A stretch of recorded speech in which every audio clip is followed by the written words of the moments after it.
ನಿಮ್ಮೆಲ್ಲರ ಶರಣರ ಪಾದಕ್ಕೊಂದಿಸುತ್ತಾ ನಿನ್ನೆಯ ವಿಚಾರದೊಳಗ ಸಿದ್ಧನ ಲಕ್ಷಣಗಳು ಅಂತ ನೋಡಿದ್ವಿ. ಆ ಸಿದ್ಧನೊಳಗ ಯಾವ ಏನೂ ಇರೋದಿಲ್ಲ, ಅಲ್ಲಿರುವುದು ಒಂದೇ ಆ ಸ್ವರೂಪ ಸ್ಥಿತಿ, ಒಂದೇ ಆ ಸಾಧುವಿನ ಮುಖ್ಯ ಲಕ್ಷಣ ಇರ್ತದ. ಆ ಲಕ್ಷಣವನ್ನ ನಾವು ಕೇಳಿದ್ದಾತು. ಇನ್ನ ಅಂತ ವಿಚಾರವನ್ನ ಅಂತ ಸಿದ್ಧರ ಸಂಘವನ್ನ ಮಾಡೋದ್ರಿಂದ, ಅವ್ರ ಸಂಘದೊಳಗೆ ಇರೋದ್ರಿಂದ ಅವ್ರ ನುಡಿನೂ ಕೇಳ್ತತಿ, ಅವ್ರ ನಡೆನೂ ಕಾಣ್ತತಿ.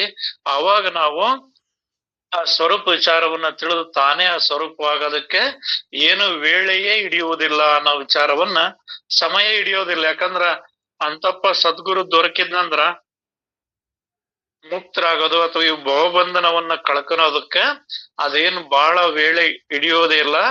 ಅದು ತಕ್ಷಣನೇ ಅಂತ ಗುರುವಿನ ಸಂಘದೊಳಗೆ ನಾವಿದ್ದೀವಂದ್ರ ಅದೆಲ್ಲದ ಪ್ರಾಪ್ತಿ ಆಗ್ತದ ಅನ್ನೋ ವಿಚಾರವನ್ನ ನಿನ್ನೆ ವಿಚಾರದೊಳಗೆ ನಾವು ನೋಡಿದ್ದೀರಪ್ಪಾಜಿ. ಇವತ್ತು ಮುಂದಿನ ಅಧ್ಯಾಯ ದಶಕ 8 ಸಮಾಸ 10 ಶೂನ್ಯತ್ವ ನಿರಾಸನ ನಿರೂಪಣೆ. ಶೂನ್ಯತ್ವ ನಿರಸನ ನಿರೂಪಣೆ. ಶ್ರೀ ಗುರುಭ್ಯೋ ನಮಃ. ನುಡಿ 1:14. ಜನರು ಅನುಭವವನ್ನು ಕೇಳ ಹೋಗಲು ಒಮ್ಮೆಲೆ ಜಗಳವತ್ತಿತು. ಶ್ರೋತೃಗಳು ಈ ವಿವಾದಗಳ ಗಲಾಟೆಯನ್ನು ವಿನೋದದಿಂದ ಕೇಳಬೇಕು. ಅಂದ್ರ ಇದು ಎಲ್ಲದೂ ಶೂನ್ಯ ಐತಿ ಅಂತ ನೀವ್ ಏನಾರ ಅನುಭವದ್ದು ಕೇಳಕ ಹೋದೆ ಅಂದ್ರ ಎಲ್ಲ ಕಣ್ಣಿಗ್ ಕಾಣ್ತತಿ, ಎಲ್ಲ ತೋರ್ತತಿ, ಎಲ್ಲ ಮಾಡ್ತತಿ. ನೀನ್ ಶೂನ್ಯ ಅಂತ ಹೇಳಕ್ ಬಂದಿಯಲ್ಲ ಅಂತೇಳಿ ವಿವಾದನ ಗಲಾಟೆನ ಹೇಳ್ತತಿ.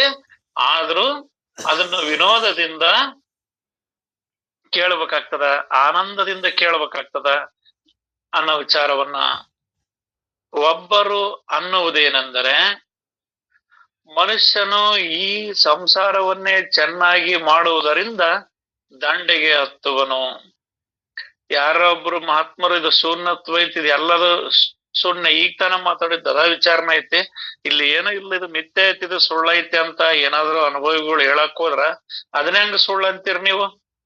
ಅದೆಲ್ಲದು ಸತ್ಯ ಐತಲ್ಲ. ಹೆಂಡತಿ ಮಕ್ಕಳು ಬಾಳು ಬದುಕು ಸಂಸಾರ ಎಲ್ಲ ಐತಲ್ಲ, ಇದನ್ನ ಇದ್ದದ್ದು ನೀವ್ ಹೆಂಗ ಸುಳ್ಳು ಅಂತೀರಿ ನೀವು ಅಂತ ಹಿಂಗ್ ಒಂದು ವಿವಾದನ ಗಲಾಟೆನೆ ಎದ್ದು ಬಿಡ್ತತಿ. ಆದ್ರೂ ಕೂಡ ಇದ್ ವಿನೋದದಿಂದ ಕೇಳ್ಬೇಕು ಅಂತ. ಅಸಮತೆಯಲ್ಲಿ ಸಮತೆಯೇನು, ವಿಷಮದಲ್ಲಿ ಮೈತ್ರಿಯೇನು, ಸಂಸಾರದ ಘಸನಿಗೆ ಸಿಲುಕದವನೇ ಜಾಣ ನೋಡ ಅಂತ. ಇಲ್ಲಿ ಸಂಸಾರ ಅಂತ ತಕ್ಷಣ ನಾವ್ ಹೆಂಡತಿ ಮಕ್ಳ ಅಂತ ಹೋಗೋದಲ್ಲ, ಈ ಮನಸ್ಸಿನ ಗೊಂದಲಗಳೇ ಸಂಸಾರ. ಇವನ್ನೆಲ್ಲವನ್ನ ವಿನೋದವಾಗಿ ತಗೊಂಡ್ ಹೋಗ್ಬೇಕು ಅನ್ನೋ ವಿಚಾರವನ್ನ ಇಲ್ಲಿ ತಿಳಿಸ್ತಾರ. ಒಬ್ರೇನ್ ಹೇಳ್ತಾರ, ಭಾನುವಾರಾಗಿ ಹುಟ್ಟು ಬಿಟ್ಟದವಿ, ಇದ್ರಾಗ ಸಂಸಾರವನ್ನು ಚೆನ್ನಾಗಿ ಮಾಡ್ಕೊಂಡ್ ದಂಡಿಗೆ ಹತ್ತಿದ್ರೆ ಸಾಕಪ್ಪ, ಇದೇ ಮಾನವ ಜನ್ಮದ ಲಾಭ. ಇದನ್ ಬಿಟ್ಟು ನೀವೇನೋ ಹೇಳ್ತಿರಲ್ಲ ಅಂತ ಒಬ್ಬ ಹೇಳ್ತಾನ.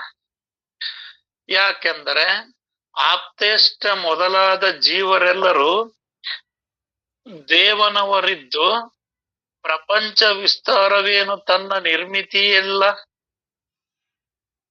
ಒಬ್ಬ ಏನಂದ್ ಹೇಳ್ತಾನ, ಎಲ್ಲ ದೇವ್ರದ್ ಐತಪ್ಪ, ಎಲ್ಲ ದೇವರನ್ನ ಅದಾನ, ಅವಂದೇ ಪ್ರಪಂಚ, ಅವಂದ ಇದು, ಅವನ ಅದನ್ನೆಲ್ಲ ಇದು ಮಾಡ್ತಾನ, ಅವನ್ ನಿರ್ಮಿತಿಗೆ ಏನ್ ಮಿತಿ ಇಲ್ಲ, ಅವನ್ ಏನೆಲ್ಲ ಮಾಡ್ತಾನ, ಅವನ್ ಕೈಯಾಗ ಐತಿ.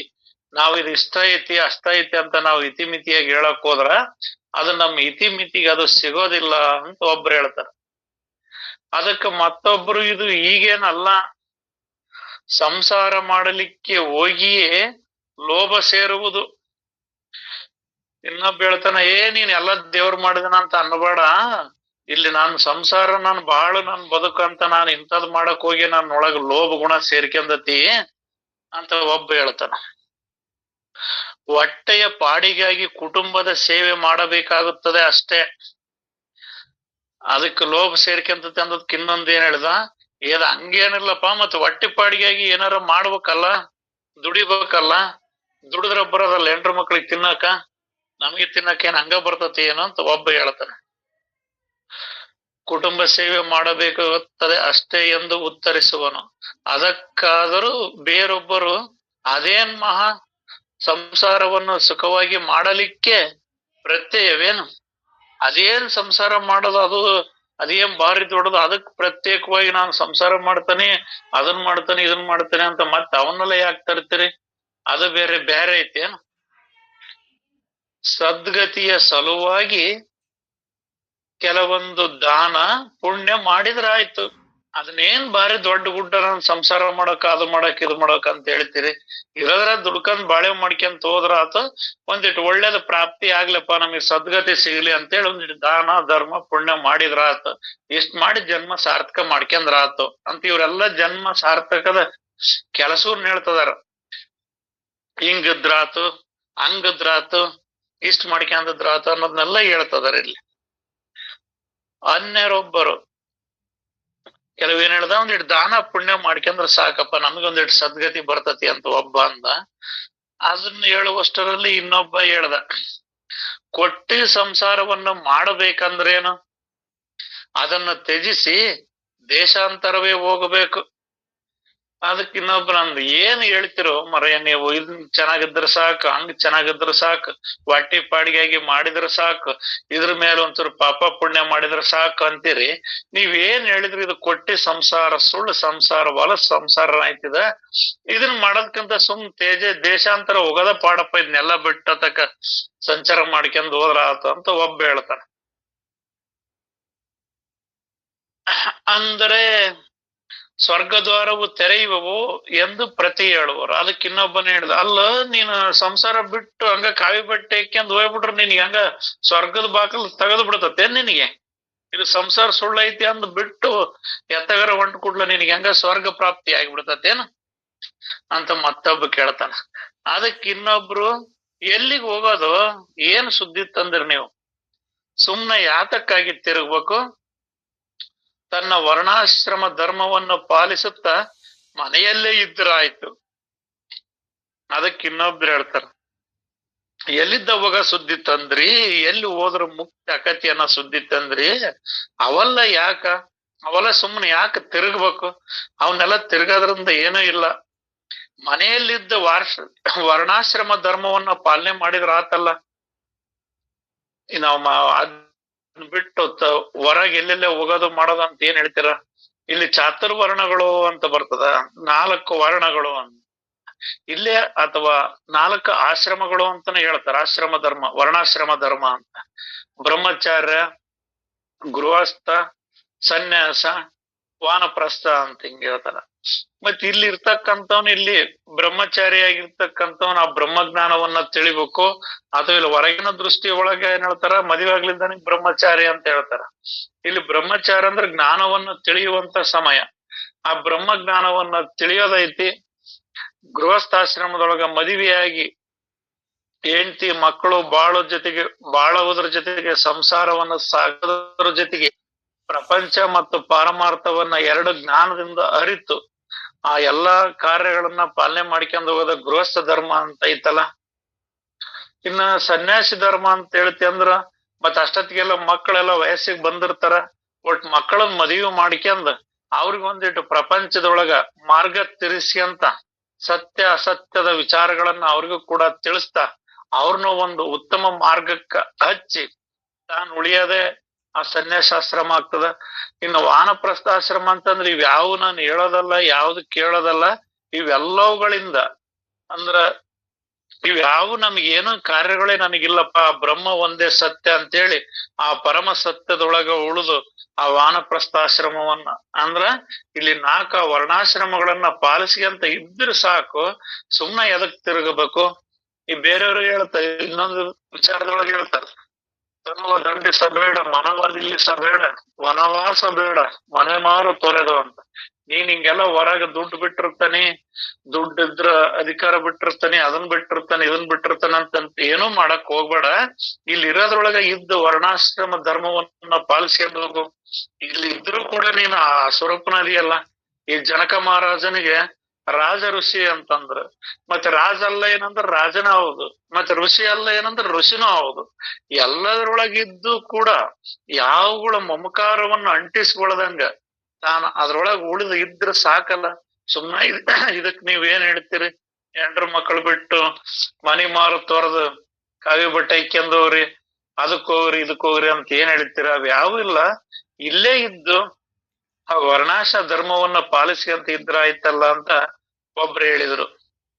ಅದಕ್ ಮಗದೊಬ್ರು ಏನ್ ಹೇಳ್ತಾರ, ಪ್ರಪಂಚದಲ್ಲಿ ಏನು ಧರ್ಮ ಸಾಧಿಸುವುದು ಮಣ್ಣು, ಸಂಸಾರದಲ್ಲಿ ಮಾಡಬಾರದ ಕೆಲಸಗಳನ್ನ ಮಾಡ್ಬೇಕಾಗ್ತದ.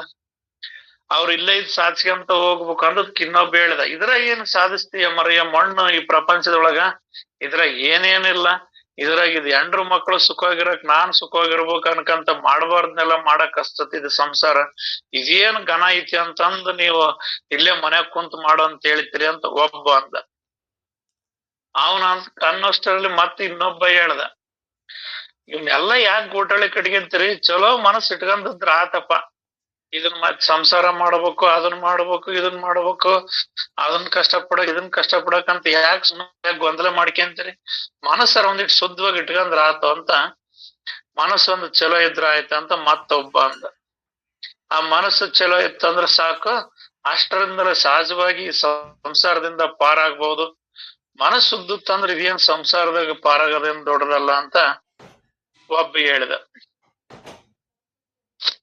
ಮಧ್ಯ ಮಾರ್ಗ ಸೂಚಿಸುವರು ಬೇರೊಬ್ಬರ ಅಭಿಪ್ರಾಯ ಪಡುವುದೇನೆಂದರೆ, ಭಾವ ಒಂದಿರಕ್ ನೋಡಪ್ಪ, ಭಾವದಿಂದಲೇ ದೇವ್ರು ಸಿಗ್ತಾನ, ಇಲ್ಲೊಬ್ಬನು ಮನಸ್ಸೊಂದು ಶುದ್ಧ ಆದ್ರೆ ಸಾಕು ನೋಡಪ್ಪ, ಅಷ್ಟಿದ್ರ ಸಾಕು, ಉತ್ತಮವಾದ ಬಾಳ್ ಆಕತಿ, ಎಲ್ಲಾ ಚೆನ್ನಾಗ್ ಆಕತಿ ಅಂತ ಒಬ್ಬ ಬಂದದ್ಕ ಇನ್ನೊಬ್ಬಂದ್ ಏನ್ ಮನಸ್ಸು ನಿನ್ನ ಭಾವ ಶುದ್ಧ ಇರ್ಬೇಕು, ಭಾವ ಶುದ್ಧ ತಂದ್ರ ಭಗವಂತ ಸಿಗ್ತಾನ, ಸುಮ್ನ ಭಾವ ಶುದ್ಧ ಇಲ್ಲ ಅಂದ್ರೆ ಎಲ್ಲಿದ್ದ ಭಗವಂತ ಸಿಗ್ತಾನ ಅಂತ ಮತ್ತೊಬ್ಬ ಅಂದ.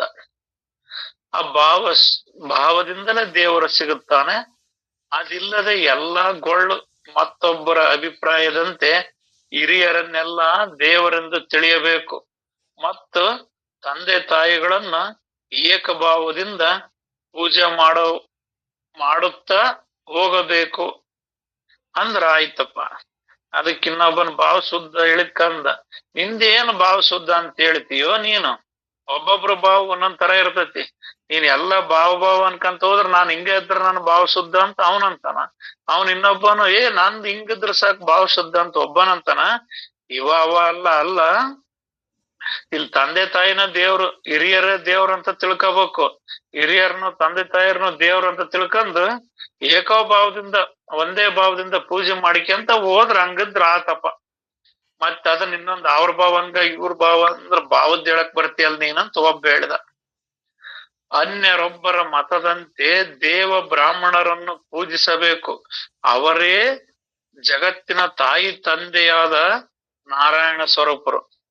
ಇವನ್ ತಂದೆ ತಾಯಿ ಪೂಜೆ ಮಾಡ್ಕೊಂಡ್ ಹಿರಿಯರನ್ನ ದೇವ್ರಂತ ಕಡ್ಕೊಂಡ್ ಹೋಗ್ಬೇಕಂತ ಹೇಳಿದ್ಕ ಇಲ್ಲಿ ಇನ್ನೊಬ್ಬನ ಹೇಳ್ದ, ಹಂಗಲ್ಲ, ದೇವ ಬ್ರಾಹ್ಮಣರನ್ನ ಪೂಜಿಸಬೇಕು, ದೇವರನ್ನ ಬ್ರಾಹ್ಮಣರನ್ನ ಪೂಜಿಸ್ಬೇಕು, ಇಬ್ರು ಬ್ರಾಹ್ಮಣರ ಈ ಜಗತ್ತಿಗೆ ತಂದೆ ತಾಯಿ ಇದ್ದಂಗ, ಅವರೇ ನಾರಾಯಣ ಸ್ವರೂಪರು ಅಂತ ಒಬ್ಬ ಅಂದ. ಈ ದೇವರು ಬ್ರಾಹ್ಮಣರಂತಂದ್ರ ಬ್ರಹ್ಮಜ್ಞಾನವನ್ನ ತಿಳಿದವರು ಅಂತ ಆಗ್ತದ, ಇನ್ನ ದೇವ್ರಂತ ಇಲ್ಲಿ ವಿಚಾರದೊಳಗ ಹಂಗ ಅವ್ರ ಜಗತ್ತಿ ತಂದೆ ತಾಯಿಗಳಂತ ಅವನೊಬ್ಬ ಹೇಳ್ದ. ಇನ್ನೊಬ್ಬರ ವಿಚಾರದಂತೆ ಅವನೇನ್ ಹೇಳ್ದ, ಶಾಸ್ತ್ರವನ್ನ ಅವಲೋಕಿಸಬೇಕು, ನೀನ್ ಹೊರಗ ನೀನ್ ಅವ್ರ ದೇವ್ರು ಇವ್ರ ದೇವ್ರು ಅಂತ ಹಂಗ ಪೂಜೆ ಮಾಡ್ಕೊಂತ ಹೋದ್ರ ನಿನಗೆ ಸಂಸಾರ ಸುಖ ಆಗೋದಿಲ್ಲ, ಜ್ಞಾನ ಆಗಲ್ಲ. ಸ್ವಲ್ಪ ಶಾಸ್ತ್ರ ವಿಚಾರವನ್ನು ಕೇಳಬೇಕು, ಹಾಗೂ ಅದರಲ್ಲಿ ಭಗವಂತನ ದಾರಿ ತೋರಿಸಿದಂತೆ ಪರಲೋಕ ಸಾಧಿಸಿಕೊಳ್ಳಬೇಕು. ಅದಕ್ಕೆ ಅವನು ಹೇಳಿದ, ಅವನ್ ದೇವ ಬ್ರಾಹ್ಮಣರ ತಂದೆ ತಾಯಿಗಳನ್ನ ಮುಂದಕ್ಕೆ ಇನ್ನೂ ವಿಚಾರ ಮುಂದಕ್ಕೆ ತಗೊಂಬಂದ್ ಹೇಳ್ತಾನ, ನೀನು ಈ ಶಾಸ್ತ್ರ ವಿಚಾರ ತಿಳಿಯಪ್ಪ, ಈ ವಿಚಾರವನ್ನು ಕೇಳಿ ತಿಳ್ಕೊಂಡು ಅದ್ರಾಗ ಏನ್ ಹೇಳ್ತತಿ ಅದನ್ನ ಅದ್ರಾಗ ತೋರಿಸಿದ ದಾರಿಯಂತೆ ಅದ್ರಾಗ ಹೇಳಿದಂತೆ ನಡ್ಕಂದ್ರ ನಿನಗ್ ಪರಲೋಕ ಸಾಧಿಸಕ್ ಆಗ್ತದ. ಅಂದ್ರ ನೀನು ಸ್ವರ್ಗಲೋಕಕ್ಕ ಅಥವಾ ಮುಕ್ತಿ ಒಕ್ಕಿ ಅನ್ನಂಗಕತಿ. ಏನ್ ಬರೀ ಇವ್ರನ್ನ ಹೇಳಿದಾರ ಇಲ್ಲೇ ಪೂಜೆ ಮಾಡ್ಕೊಂತ ಕುಂತ್ರಗಲ್ಲ, ಶಾಸ್ತ್ರವನ್ನ ಕೇಳಿ ತಿಳಿದು ಶಾಸ್ತ್ರ ಪ್ರಕಾರ ನಡಿಬೇಕಂತ ಒಬ್ರು ಹೇಳಿದ. ಆದ್ರೆ ಈ ಅಭಿಪ್ರಾಯಕ್ಕೆ ಕಿವಿಗೆ ಬಿದ್ದ ಕೂಡಲೇ ಬೇರೊಬ್ಬರು ಉತ್ತರ ಕೊಡುವುದೇನೆಂದರೆ, ಜನರು ಶಾಸ್ತ್ರಗಳನ್ನು ನೋಡುವುದು ಬಗೆಹರಿಯದ ಮಾತು, ಅದಕ್ಕಾಗಿ ಸಾಧುಗಳಿಗೆ ಶರಣು ಹೋಗಬೇಕು. ಜನಗಳು ನೀನ್ ಹೇಳ್ದಂಗ ಶಾಸ್ತ್ರ ಓದಿ ಅವ್ರ ಅರ್ಥ ಮಾಡ್ಕೊಂಡು ಅವ್ರ ತಿಳಿದು ನಡೆಯೋದು ಬಹಳ ಕಷ್ಟಕತ್ತಪ್ಪ. ಅದು ಒಮ್ಮೆರಿಗೆ ಶಾಸ್ತ್ರ ಹಂಗ ತಿಳಿಯೋದಿಲ್ಲ. ಅದನ್ನ ಸಾಧುಗಳಿಗೆ ಶರಣು ಹೋಗ್ಬೇಕು, ಬಲ್ಲಂತವ್ರು ಕೂಡ ತಿಳಿಬೇಕು, ಅಂತ ಸದ್ಗುರುವಿನ ಸಂಘ ಮಾಡ್ಬೇಕು, ಹಂಗಾದ್ರ ತಿಳಿತೈತಿ. ನೀನ್ ಹಂಗ ಶಾಸ್ತ್ರ ಓದ್ಕೊಂಡ್ ತಿಳ್ಕೊಂಡ್ ನಡ್ಕೊಂಡ್ ಹೋಗಪ್ಪ ಅಂದ್ರ ನೀನ್ ಹೇಳ್ದಂಗ ಶಾಸ್ತ್ರದ ತಿಳಿಯೋದಿಲ್ಲ. ಅದು ಬಲ್ಲಂತವ್ರ ಮುಖಾಂತರ ಕೇಳಿ ತಿಳಿದಾಗ ಅದು ಬರೋದು. ಸಾಧುಗಳಿಗೆ ಶರಣ ಹೋಗ್ಬೇಕು ಹಂಗ ಬರ್ತತಿ. ಶರಣ ಹೋಗದೆ ಪ್ರಪಂಚದೊಳಗ ಅದು ಹಿಂಗ ಇದ್ ಹಿಂಗ ಅಂತ ನಾವ್ ಏನಾರು ಬೇರೆ ವಿಚಾರಗಳು ಇಟ್ಕೊಂಡಿವಿ ಅಂದ್ರ ಅದು ಶಾಸ್ತ್ರ ತಿಳಿಯಲ್ಲ. ಆ ಗುರುವಿಗೆ ಶರಣ ಹೋದಾಗ ಮಾತ್ರ ಅದು ತಿಳಿತೈತಿ. ದೊರೆಯದಣ್ಣ ಮುಕ್ತಿ ಗುರುವಿನ ಗುಲಾಮನಾಗದ ತನಕ ದೊರೆಯದಣ್ಣ ಮುಕ್ತಿ ಅಂತ. ಗುರುವಿಗೆ ಗುಲಾಮನಾಗ ತನಕ ದೊರೆಯದಣ್ಣ ಮುಕ್ತಿ ಅಂದ್ರ ಗುರು ಅಂದ್ರ ಜ್ಞಾನ. ಅಜ್ಞಾನಕ್ ಗುಲಾಮ ಆಗದಂದ್ರ ಜ್ಞಾನ ಹೇಳ್ದಂಗ್ ಕೇಳೋದು, ಅದನ್ನ ಆಜ್ಞೆಯನ್ನ ಶಿರಸ ವಹಿಸಿ ಪಾಲನೆ ಮಾಡೋದು. ಗುರುವೇ ನಿಮ್ಮ ಆಜ್ಞೆಯ ಮೀರಾದೆ ನಡೆದವರ ನರನು ಎನ್ನಲು ಬಹುದೇ ಸಾಕ್ಷಾತ್ ಪರಮಾತ್ಮನೇ ಅವರು ಅನ್ನಂಗ. ಹಂಗ ಸಾಕ್ಷಾತ್ ಪರಮಾತ್ಮ ಸ್ವರೂಪ ಆಗ್ಬೇಕಂದ್ರ ಆ ಸದ್ಗುರುಗಳಿಗೆ ಶರಣ ಹೋಗ್ಬೇಕಪ್ಪ ಅಂತ ಮತ್ತೊಬ್ಬ ಹೇಳ್ದ. ಇವರೆಲ್ಲರ ಮಾತನ್ನು ಅಲ್ಲಗೆಳಿದು ಬೇರೊಬ್ಬ ಹೇಳುವುದೇನೆಂದರೆ, ಎಲ್ಲಾ ಮಾತು ಬಿಟ್ಟು ಬಿಡ್ರಿ, ಸುಮ್ನ ಬಡಬಡಿಸಿದ್ರೆ ಏನಾಯ್ತು? ಎಲ್ಲಕ್ಕೂ ಮುಖ್ಯವಾಗಿ ಅಂತಃಕರಣದಲ್ಲಿ ಭೂತ ದಯೆ ಇರಬೇಕು. ಏ ಅಪ್ಪ, ಹಂಗ ಗುರುವಿಗೆ ಶರಣದ್ ಕೂಡ್ಲ ನಿನಗೆ ಹಂಗ ಜ್ಞಾನ ಪ್ರಾಪ್ತಿಯಾಗಿ ನೀನ್ ಹಂಗ ಮುಕ್ತ ಆಗೋದಿಲ್ಲ. ಬಿಡ್ರಿ ಅವನ್ನೆಲ್ಲ, ಹಂಗಾದ್ರ ಕತೆ ಹಿಂಗಾಗದ್ರ ಕತೆ ಅನ್ನೋದು ಬಿಡ್ರಿ. ಅಂತಃಕರಣದಲ್ಲಿ ಭೂತ ದಯೆ ಅಂದ್ರೆ ಎಲ್ಲಾ ಜೀವಗಳ ಮೇಲೂ ಎಲ್ಲದ್ರ ಮೇಲೂ ಕರುಣೆ ಇರ್ಲಿ, ದಯೆ ಇರ್ಲಿ. ದಯೆ ಇದ್ರ ಕತಿ ಈ ಬಸವಣ್ಣವ್ರು ಹೇಳಿದ್ದದ ನೋಡಿ, ದಯವಿಲ್ಲದ ಧರ್ಮದ ಮೂಲವ್ಯಾವುದಯ್ಯ ಅಂತ. ಅದಕ್ಕಿಲ್ಲಿ ನುಡಿ ಒಬ್ರು ಅದನ್ನ ಹೇಳ್ತಾರ.